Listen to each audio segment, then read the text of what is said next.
어느 성공한 백만장자가 당신에게 편지를 보내었다고 상상해보자.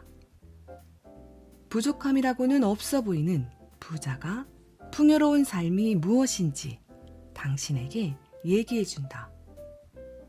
뿐만 아니라 그런 삶을 창출하는 방법을 알려주고 당신을 격려한다.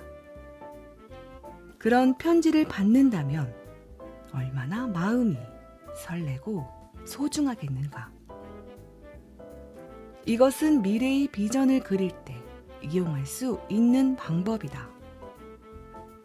사례에 등장하는 부자는 바로 나 자신이다. 내가 미래의 어느 시점, 5년이나 30년의 미래에 있는 것처럼 상상하며 현재의 나에게 편지를 쓴다. 편지에서 나는 성공한 삶을 묘사하고 내가 어떻게 그러한 삶에 도달했는지 설명한다. 그리고 더 젊은 나에게 용기를 주고 어떻게 살아야 하는지 격려한다. 당신도 이 방법을 이용해보자.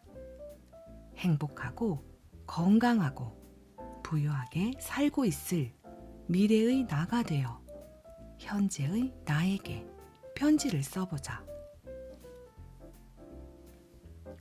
처음에는 어색하게 느껴지겠지만 미래의 나가 되어 현재의 나에게 편지를 쓰는 일은 현재의 관점에서 미래를 상상해보는 일과는 다른 결과를 낳는다. 전자의 경우는 장차 되고 싶은 사람의 처지에 몰입해야 가능한 일이고, 후자는 자신이 바라는 미래를 상상해보는 것에 지나지 않는다. 이미 부자가 된 자신의 입장에서 편지를 쓰면 막연한 희망에서 벗어나 실감나게 부를 느낄 수 있다. 미래의 내가 현재의 나에게 편지를 쓸 때 즐겨 쓰는 전략을 살펴보자. 미래의 모습을 실감나게 시각화한다. 3장에서 설명한 세이버 과정의 시각화 방법을 적용해 자신의 미래를 대담하게 그려보자. 당신의 삶은 어떤 모습인가? 주위 환경은 어떤 모습인가? 사업은 어떻게 돌아가고 있는가? 그동안 어떤 일이 있었는가? 사람들과의 관계나 건강 상태는 어떤가? 이 모든 것을 생생하게 그려보자. 두려워하거나 의심하지 말고 비전을 그려보라. 당신이 바라는 미래의 삶을 과감하게 그려보자. 돈 드는 일도 아니지 않은가? 당신은 이미 일어난 일을 쓰는 것이다. 여기에는 한치의 의심도 있어서는 안 된다. 현재 시점으로 글을 쓴다. 삶을 묘사할 때는 마치 자신이 그 순간에 존재하는 사람처럼 현재 시점으로 쓴다. 나는 널찍한 집에서 살고 있을 것이고 사업은 번창해 있을 것이다.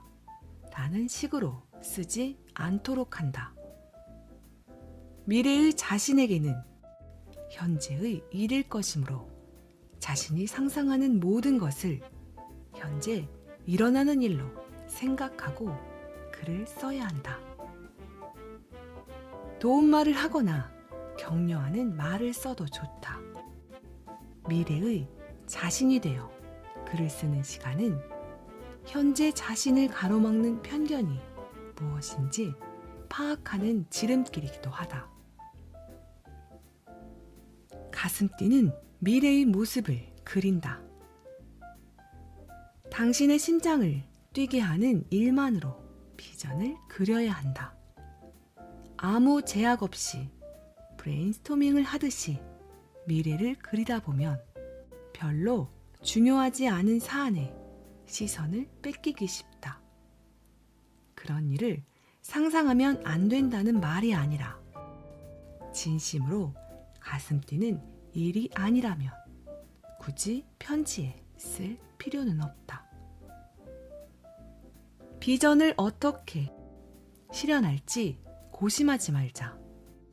자신의 현실과 동떨어진 미래를 상상하다 보면 그런 미래를 실현할 방법이 무엇인지 슬그머니 의심이 든다. 그러나 구체적인 방법에 대해 염려하다 보면 비전을 그리는데 어김없이 방해가 된다. 예를 들어 당신이 이렇게 비전을 그린다고 해보자. 나는 지금 프랑스에 있는 별장에서 편지를 쓰고 있어. 분기마다 3주 동안은 이곳에서 시간을 보내지. 잠깐이나마 신바람이 난다. 당신은 늘 프랑스에서 살고 싶어 했으니까. 그런데 현실이 끼어든다. 도대체 무슨 수로 프랑스의 별장을 산단 말이야. 거기서 지내지 않는 동안 별장은 누가 관리하지? 게다가 분기마다 3주씩 휴가를 낼 수도 없어. 이건 불가능한 일이야. 그 다음 벌어질 일은 뻔하다. 지금껏 열망하던 비전을 더 현실적인 모습으로 다시 고쳐 쓴다. 비전을 그릴 때 합리적인 관점은 중요하지 않다. 비전이란 자신이 살고 싶은 인생을 얘기하는 것이지 이를 실현할 방법을 얘기하는 게 아니다.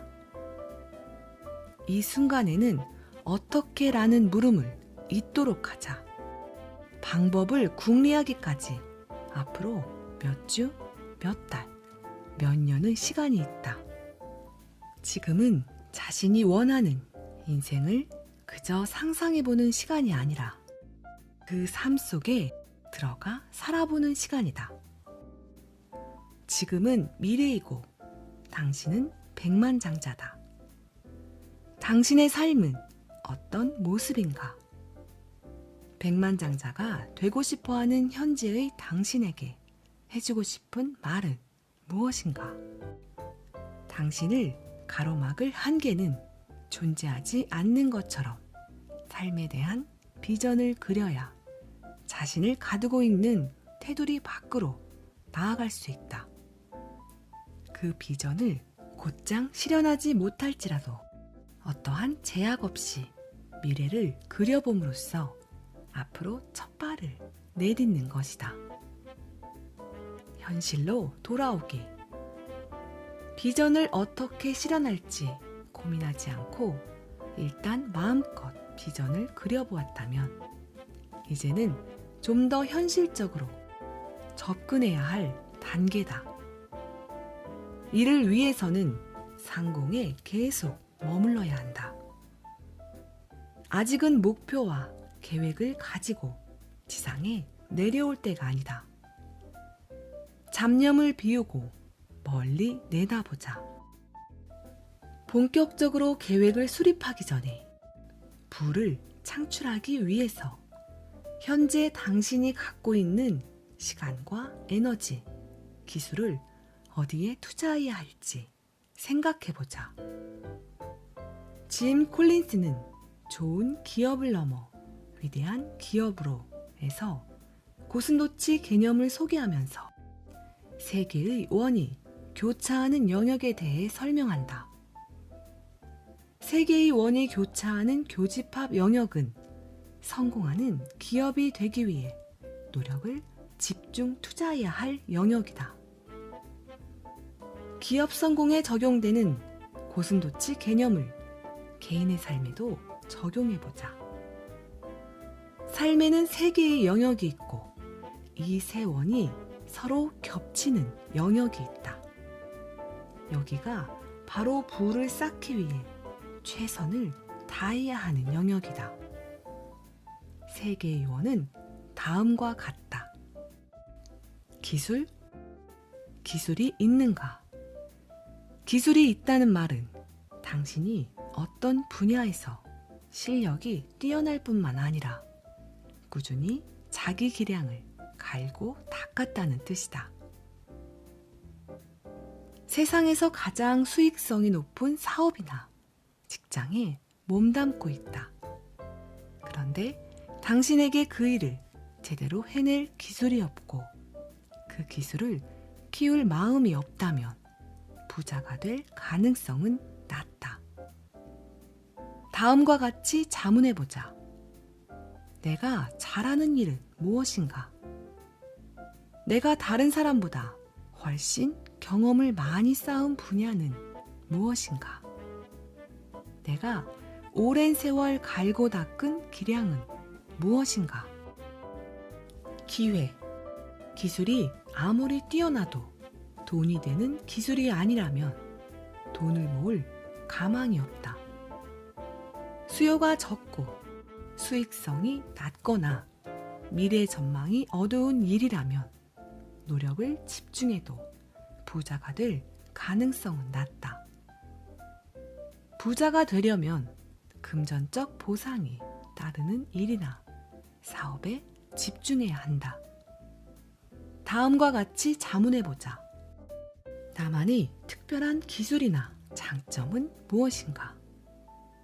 내가 제공할 수 있는 기술 중에서 세상이 필요로 하는 것은 무엇인가? 내게는 어떤 자원이 있는가? 혹은 이용 가능한 자원은 무엇인가? 열정을 가져야 한다고 해서 매일 매 순간 자신이 하는 일을 사랑해야 하는 것으로 오해해서는 안 된다. 그렇게 할 수도 없지만 설령 그렇게 산다고 해도 열정만으로 부자가 되지는 못한다. 자신이 하는 일을 사랑하는 것은 물론 중요하다. 아침에 일어나서 일하러 나가는 것이 신이 나야 한다. 그렇다고 하루 종일 기분이 좋고 늘 일이 술술 풀릴 수만은 없다. 그것은 미신이다. 세상에서 가장 성공한 사람들도 자신의 일을 사랑함에도 불구하고 힘든 날을 보내곤 한다. 그들도 힘든 결정을 내려야 하고 크고 작은 난관에 부딪혀 때로는 좌절하기도 한다. 아침에 일어났을 때 회의감에 사로잡히기도 한다. 자신들이 내린 선택에 의문을 품기도 한다. 열정이란 우리가 목적지까지 가는데 필요한 연료와 같다. 다시 말해, 목적지에 도달하기까지 자신을 부단히 개발하면서 열심히 일할 의욕이 충만해야 한다. 열정 없이는 부자가 될 때까지 비전을 지켜낼 가능성이 낮다. 다음과 같이 자문해보자. 내가 즐거워하는 일은 무엇인가? 아무리 힘들어도 기꺼이 하고 싶은 일은 무엇인가? 당장 보상을 받지 못하더라도 기꺼이 하고 싶은 일은 무엇인가? 중심부. 세 개의 원이 겹친 중심부는 부를 쌓기 위한 최적의 영역이다. 원이 2개 겹친 곳으로는 부족하다. 기회와 기술이 있어도 열정이 없으면 연료가 떨어져 여행을 완주하지 못하게 된다. 기술과 열정이 있어도 기회가 없으면 결국 빈털터리가 될 수 있다. 또한 기회와 열정이 있어도 기술이 없으면 사업이 실패하거나 경력이 중단될 것이다. 이 3가지 요소를 모두 갖춰야만 한다. 새 껍데기를 찾아 떠나다. 이상적인 세상이라면 깨끗한 백지 상태에서 백만장자가 되기 위한 여정을 시작하게 될 것이다. 과거에 형성된 편견도 없고 자신을 제약하는 신념도 없고 결핍된 사고방식도 없는 상태에서 말이다. 이런 경우라면 대담한 비전을 품고 두려움과 의심 없이 앞으로 나아갈 수 있을 것이다. 어떤 편향도 고정관념도 없는 백지 상태인 사람은 아무도 없다. 우리에게는 모두 과거가 있다. 우리 모두는 자기 나름의 편견과 신념, 두려움과 걱정을 품고 있다. 미래에 대한 불안감으로 흔들린 적이 없는 백만장자는 없다. 아니, 그들도 지금도 불안과 싸우고 있다. 인간에게 이런 불안감은 자연스러운 것이다. 껍데기를 바꾸는 일은 소라게와 마찬가지로 우리에게도 위험한 일이다. 하지만 위험을 무릅써야 큰 보상을 얻는 법이다. 불확실한 미래에 대한 불안감을 치료할 방법이나 우리를 한계 짓는 테두리로부터 완전히 자유로운 삶이란 존재하지 않는다. 하지만 아침은 자신의 테두리를 확장하여 자유를 만끽할 수 있는 시간임을 알아야 한다. 미라클 모닝은 기존의 테두리에서 벗어나 다르게 생각해보는 시간이다. 한계 너머에 있는 자신을 바라보는 시간이다. 새롭게 출발하는 시간이다. 안전한 옛 껍데기에서 벗어나 더 널찍하고 더 밝고 더 좋은 것을 향해 나아가는 시간이다.